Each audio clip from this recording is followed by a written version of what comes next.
Bonjour à toutes et à tous. Une fois de plus, je suis heureuse de vous parler de Strasbourg où nous sommes, comme vous le savez, en pleine session plénière.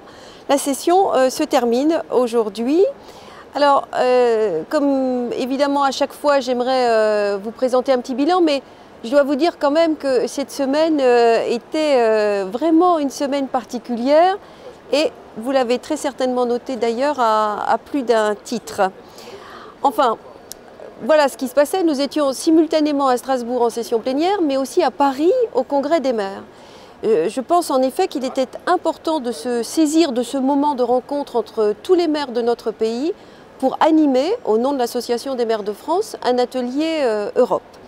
L'occasion m'était ainsi donnée d'informer, d'expliquer, de débattre et de répondre aux nombreuses questions. Et vraiment, c'était un débat très, très riche, très intéressant. Nous avons également assisté au discours du président de la République. C'est toujours un moment important du Congrès. Jacques Pélissard, qui est le président de l'Association des maires de France, a relayé les interrogations, les inquiétudes aussi, concernant des sujets récents comme le mariage dit pour tous, c'est-à-dire le mariage entre deux personnes du même sexe, et les modifications des rythmes scolaires parmi d'autres sujets. Et je dois dire que force est de constater que les réponses qui ont été données par le président de la République nous ont laissés pour le moins perplexes. Je cite, « Les maires doivent appliquer la loi, mais il y a toujours la liberté de conscience ». Très curieuse perception de la loi, ma foi, que tout le monde immédiatement a observé, enfin tout le monde s'est interrogé. Et d'ailleurs, quelques heures plus tard, nous assistions à une volte-face tout à fait surprenante. Voilà. Donc sur la session elle-même, nous avons eu un certain nombre de votes cette semaine.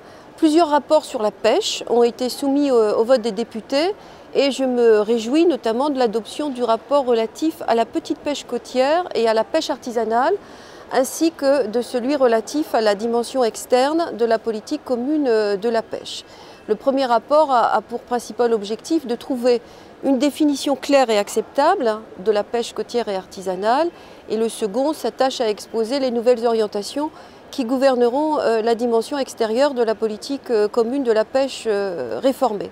Mais comment ne pas évoquer finalement le principal sujet, qui est un sujet montagne russe, qui est celui du budget. Vous avez pu voir que sur le budget, il y a un effet yo-yo permanent.